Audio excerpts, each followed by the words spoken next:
अस्सलामुअलैकुम। आवाज़-ए-इल्म में खुश आमदीद। आज हम 2019 का डिप्टी अकाउंटेंट का पेपर देखेंगे। हम बारी बारी तमाम क्वेश्चन देखेंगे और साथ में इनकी डिटेल्स देखते जाएंगे। फर्स्ट क्वेश्चन जो डिप्टी अकाउंटेंट के पेपर में दिया गया था 2019 में, वो है which country has started world first hydrogen power train. First hydrogen power train कब स्टार्ट हुई थी और किस कंट्री ने की थी, हम ये सारी डिटेल्स देखेंगे। तो चलें पहले ऑप्शन देख लेते हैं। Germany, China, Italy, none of these. तो करेक्ट ऑप्शन है इनमें जर्मनी। आइए इनकी डिटेल्स देखते हैं। अच्छा, world first hydrogen power train, ये हम पीछे ऑप्शन में बताए हैं कि किसने इंट्रोड्यूस किया था इसे, जर्मनी ने। अच्छा, इसे डेवलप किस कंपनी ने किया था, वो है फ्रेंच कंपनी अलेस्टोम ने।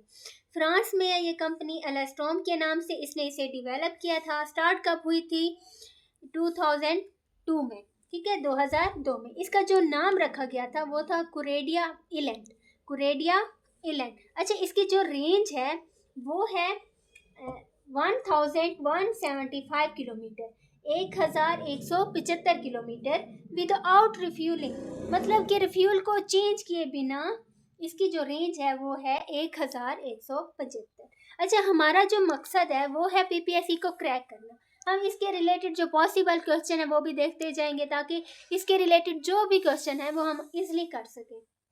तो हम पहला क्वेश्चन देखते हैं। What is the name of the hydrogen train. ऊपर मैं आपको बता रही हूँ कि इसका नाम क्या है, कुरेडिया इलैंड है। अच्छा, विच कंपनी बिल्ड इट, इसे किस कंपनी ने बिल्ड किया था, वो था अलेस्टोम, ठीक है। और ये कहाँ पे है, फ्रांस में।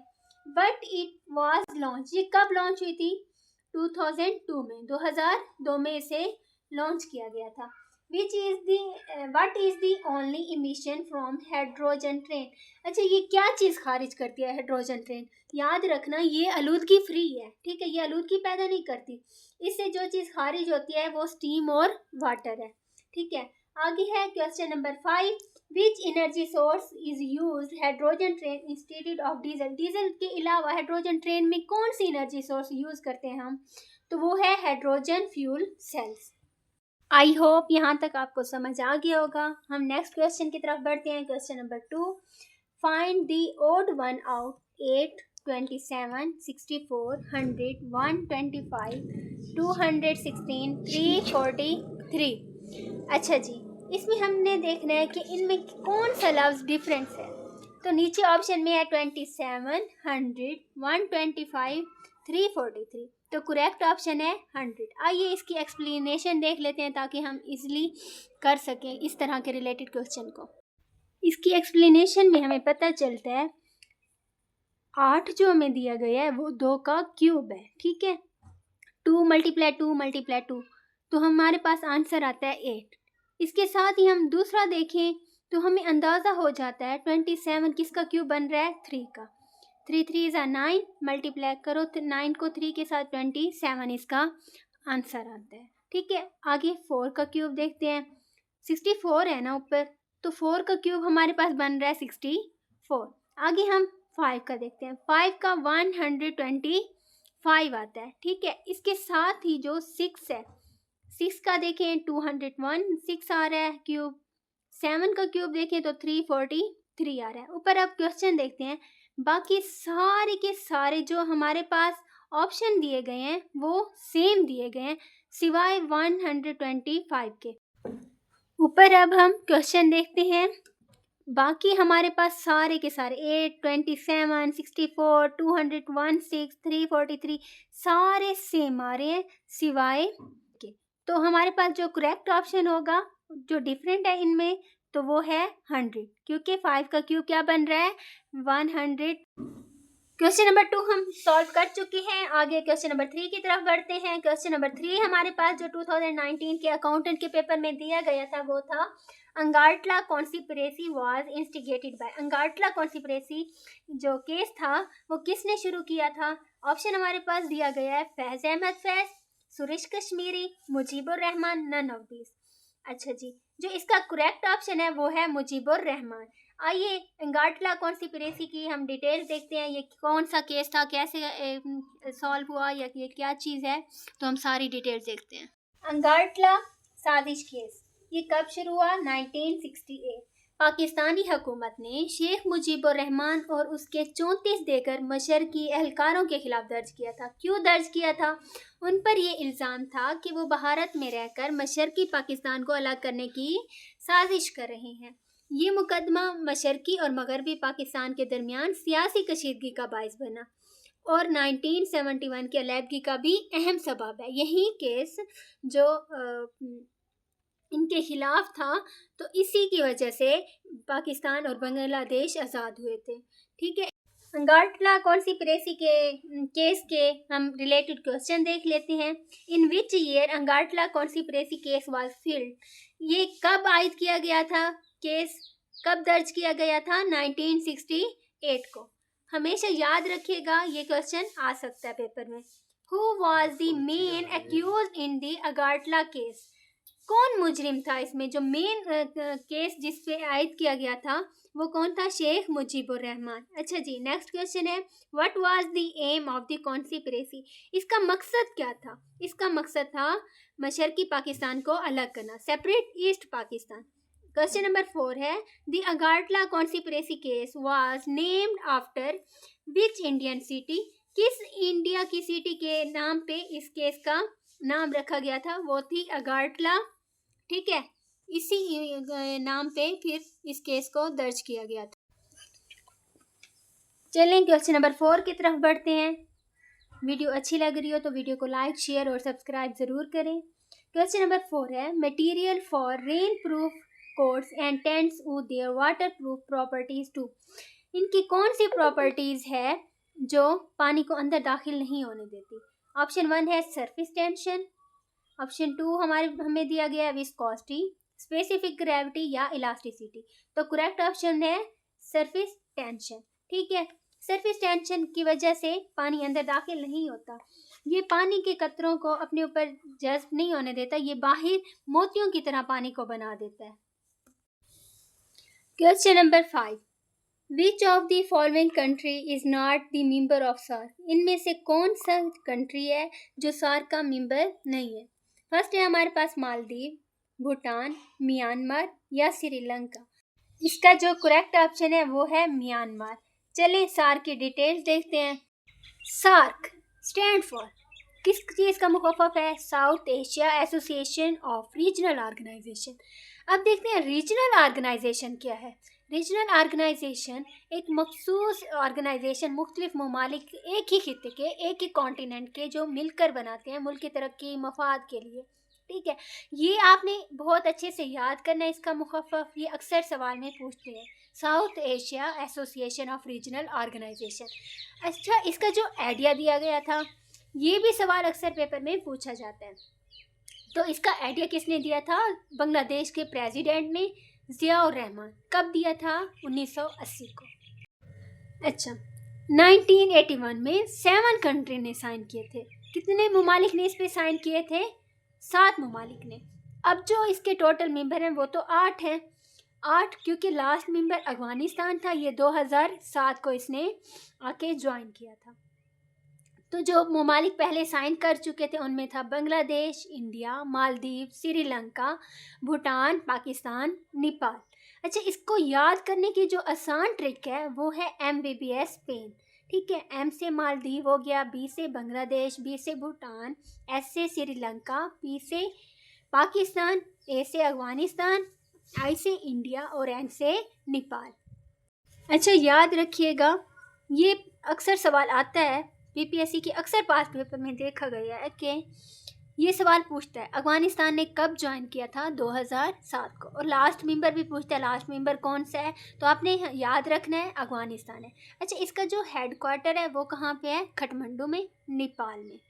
आगे हम सेक्रेटरी जनरल देख लेते हैं। इसका जो फर्स्ट सेक्रेटरी जनरल था वो अबुल हसन था। ठीक है, अबुल हसन कहाँ से ताल्लुक़ रखता था? बांग्लादेश से। पाकिस्तान से जो ताल्लुक़ रखते थे सेक्रेटरी जनरल इसके, तो उनमें एक था नईमुल हसन। नईमुल हसन कब ये कब बना था सेक्रेटरी जनरल? 1996 और 1998 में। अच्छा, दूसरा जो बना था इसका सेक्रेटरी जनरल वो था नदीम अमजद सियाल। नदीम अमजद सियाल ये कब बना था? 2017 और 2020 तक ये बना था। इसके अलावा जो करंट है वो है जनरल गुलाम सरवर। ये इसका ताल्लुक कहाँ से है? ये बांग्लादेश से है। अच्छा, याद रखिएगा हमेशा करंट अफेयर के जो सवालात होते हैं वो चेंज होते रहते हैं वक्त के साथ साथ, ठीक है। तो आप ये लाजमी देख के जाइएगा जब आप पेपर देने जाएं कि करंट कौन सा है, ठीक है। अभी तक जो है वो है जनरल गुलाम सरवर। आगे देखते हैं इसके समिट, ठीक है। इसका जो पहला समिट था वो 8 दिसंबर 1985 को हुआ था। किसकी लीडरशिप में हुआ था? अरशद हुसैन के। ये भी प्रेसिडेंट है बांग्लादेश का। अच्छा, पाकिस्तान में देख लेते हैं। ये सवाल अक्सर जो बहुत ज़्यादा अहम है वो सवाल मैं आपको बता रही हूँ। अच्छा जी, पाकिस्तान में सार्क की समिट कब हुई थी? पाकिस्तान में सार्क की समिट हुई थी 1988 और 2004 में, ठीक है। इसकी जो लास्ट समिट है वो 2014 में हुई थी काठमांडू में। काठमांडू हमेशा याद रखिएगा नेपाल का दारुल हुकूमत है। ये सवाल पूछते हैं अक्सर पेपर में। 2016 को समिट होनी थी पाकिस्तान में, पोस्टपोन हो गई इंडियन प्रेशर की वजह से, ठीक है। इसकी हम एग्रीमेंट देख लेते हैं, सेप्टा, ठीक है। सेप्टा किस चीज़ का मुखफ़फ़ है? South Asian professional trade agreement. ये कब एग्रीमेंट हुआ था? 1995 में, ठीक है। जो दूसरा हुआ था वो है सेफ्टा, ठीक है, South Asia free trade area, ठीक है। ये कब हुआ था? 2004 को। अब इसके आर्गन देखते हैं। आर्गन कौन कौन से हैं? सार्क यूनिवर्सिटी कहाँ पे है? न्यू दिल्ली में, ठीक है। ये पेपर में आता है सवाल, ठीक है। सार्क यूनिवर्सिटी कहाँ पे है? न्यू दिल्ली में। सार्क डिजास्टर मैनेजमेंट सेंटर ये कहाँ पे है? गांधीनगर, ये भी इंडिया में है। अच्छा, सार्क एरिबेटरी ये कहाँ पे है? इस्लामाबाद में, ठीक है। याद रखिएगा हमेशा। आई होप आपको यहाँ तक समझ आ गया होगा। आगे हम क्वेश्चन नंबर 6 की तरफ बढ़ते हैं। 6 देखते हैं। Which province of Pakistan is known as Babul Islam? किस पाकिस्तान के सूबे को बाबुल इस्लाम कहा जाता है?